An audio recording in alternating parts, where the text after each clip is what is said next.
Ele foi o escolhido, né? Aquele que deveria levar adiante o legado de uma revolução. Só que, na prática, o que a gente viu foi ele presidindo um dos colapsos mais impressionantes da história recente. Hoje, a gente vai fundo na história de Nicolás Maduro, para entender essa provação do herdeiro. Uma história que mistura poder, lealdade e a ruína de uma nação. Olha, para entender a Venezuela de hoje em dia, não dá para ficar só na manchete. A gente precisa responder uma pergunta que é fundamental. Quem é, de verdade, Nicolás Maduro? Essa trajetória dele, sabe, de motorista de ônibus a presidente, é uma coisa bem improvável. E é ali que está a chave para a gente entender não só o homem, mas o país que ele governa. E tá aqui. Esse é o momento que muda tudo. Com a voz já fraca, né, por causa da doença, Hugo Chávez basicamente aponta o dedo e diz: é ele. Ele nomeia publicamente Nicolás Maduro como seu sucessor. E olha, isso não foi só um apoio, não. Foi uma ordem direta para milhões de seguidores. Ali, naquele exato momento, o destino de Maduro e o da Venezuela toda foi traçado. Tá, mas como é que isso aconteceu? Como é que um ex-motorista de ônibus, um líder sindical, chega lá no topo? Vira o herdeiro escolhido de uma das figuras mais carismáticas e ao mesmo tempo controversas da América Latina. Vamos dar uma olhada nessa trajetória para entender. Olha só essa subida. Foi tudo muito metódico, sabe? E tudo construído em cima de uma única coisa: lealdade. Lealdade total a Hugo Chávez. Naquele cenário político, qualquer desvio era punido na hora. E o Maduro? Ele provou ser o mais fiel de todos. Foi subindo degrau por degrau. De sindicalista para ministro das Relações Exteriores e, finalmente, vice-presidente. Talvez ele não fosse o cara mais carismático do grupo, mas com certeza era o mais confiável aos olhos de Chávez. E aqui está o pulo do gato. A identidade política do Maduro nunca foi a de um cara que ia inventar a roda. A dele era ser um guardião. A missão dele não era criar algo novo, mas sim carregar o peso, o manto da Revolução Bolivariana. Uma herança, sim, gigantesca e ao mesmo tempo pesada pra caramba. Pois é, ele assume o poder e a calmaria acaba. A presidência dele já começa com um pé atrás, sabe? Já nasce debaixo de muita dúvida, de muito conflito, e tudo por causa de uma vitória eleitoral que foi, assim, na unha. Tão apertada que foi contestada no mesmo minuto.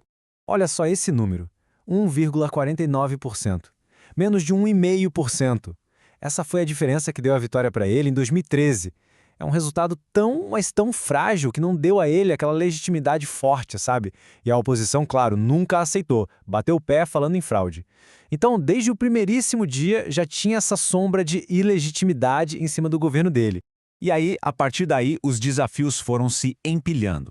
Pensa bem, ele tinha que governar com a sombra gigantesca do Chávez nas costas, mas sem ter o carisma do Chávez. Ao mesmo tempo, a economia já começava a dar uns sinais bem ruins de que ia desmoronar. E para completar, uma oposição super organizada, unida, contestando cada passo que ele dava. Complicado, né?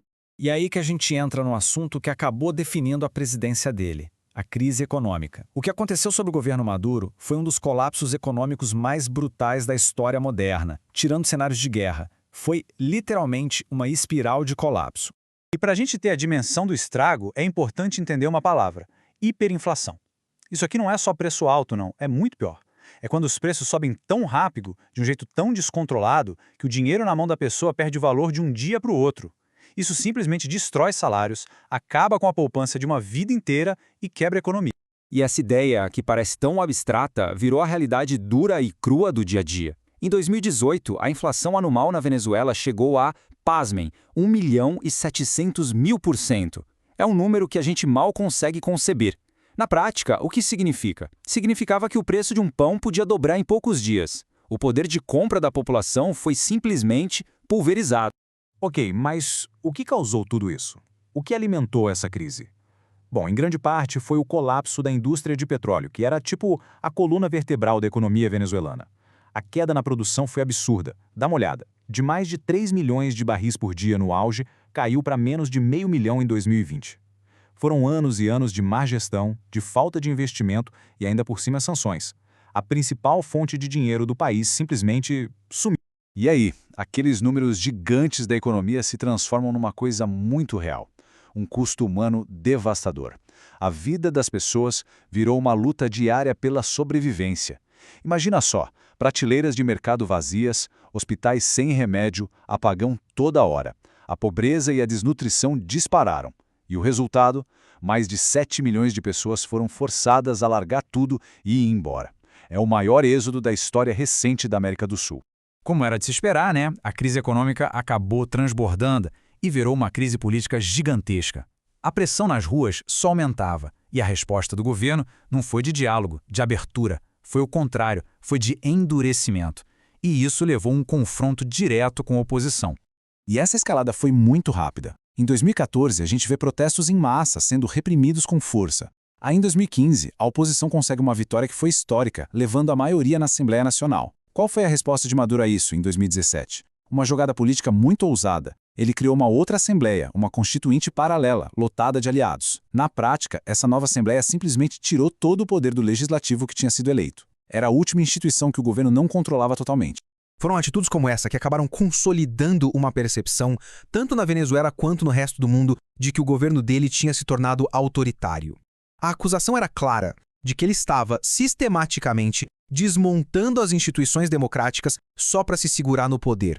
E esse conflito todo chegou no seu ponto máximo com uma situação, assim, quase única na política moderna. A gente está falando da crise da dupla presidência. Foi quando a legitimidade de Maduro como presidente foi desafiada na cara dura e em escala mundial.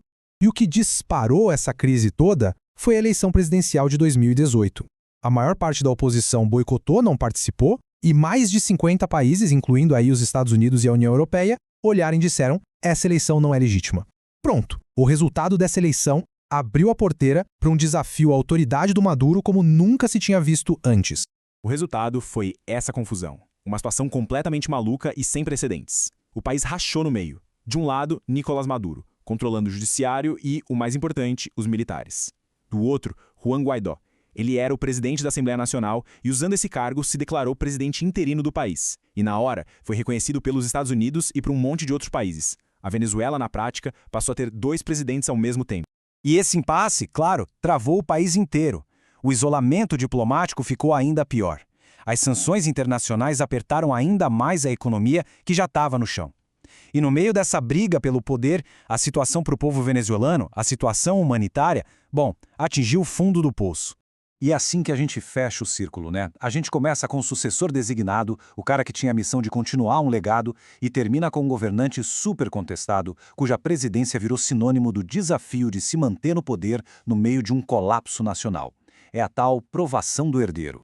O que nos deixa com a pergunta final. Quando a gente olha para essa trajetória toda de lealdade, de crise, de sobrevivência política, como é que a história vai julgar o Maduro? Ele vai ser lembrado como o herdeiro que, contra tudo e contra todos, conseguiu manter o poder da revolução? Ou vai ser lembrado como o líder cujo governo coincidiu com a ruína da própria nação? O legado de Nicolás Maduro, assim como o futuro da Venezuela, continua sendo uma página em branco.